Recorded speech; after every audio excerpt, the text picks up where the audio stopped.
Hey there, welcome back to the Happiness IRA, where we talk about how money weaves itself into your life.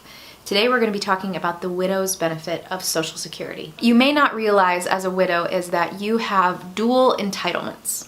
So what that means is that you cannot only claim on your own record, but you also could claim on your late spouse's record. A few years ago there was some Social Security reform, and it really changed the way people could access these dual eligibilities, dual entitlements. But it really has not changed for widows. So there's some optimization that you have at your fingertips. Now hear me correctly, you cannot stack these benefits on top of each other. You're going to have to choose between one or the other. But the order at which you choose makes all the difference. So can I share a story to kind of round out this idea?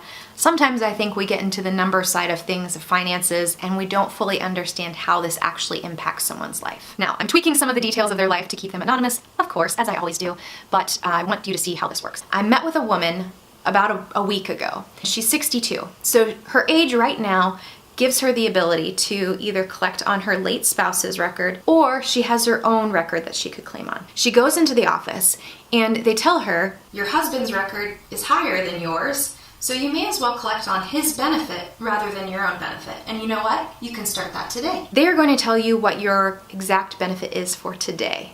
Which one's the best for you today? They're not necessarily looking at strategizing with you long term. I'm sure there's some liability with that. I don't actually know. So I met with this woman and we're going through some of the details of her husband's estate. And we're talking about Social Security and we lay them out side by side. And she shows me, okay, they told me that the best thing for me is to claim on my husband's record. I was able to use a program where I actually was able to compare the two scenarios, and just by switching which record she claimed from first, I increased her income by $400,000 over her lifetime. My compliance department is going to want me to tell you that there's a caveat to this. There's some assumptions built in there. I'm assuming she's living to 95. I'm assuming there's a cost of living adjustment there. $400,000 gets added to her benefit, and that's without taking any stock market risk. It's a big deal. So people don't recognize that Social Security can make such a drastic impact in their retirement lifestyle. And for widows especially, because you have this have your cake and eat it too, you're able to claim on your own record or your late spouse's record, you really need to be thoughtful as you turn 60 to make sure that you're doing the best thing for your own livelihood long term. All right, friends, that's all I have for today. Thank you so much for tuning in. I appreciate it as always.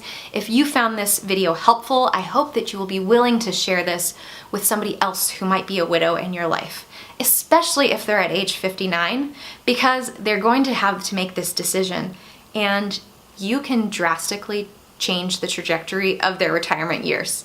I mean, if I don't have to take $400,000 from my portfolio and I can take it from Social Security, how much more does that extend my lifestyle? It's a big difference. So with that, I will leave you and you take care.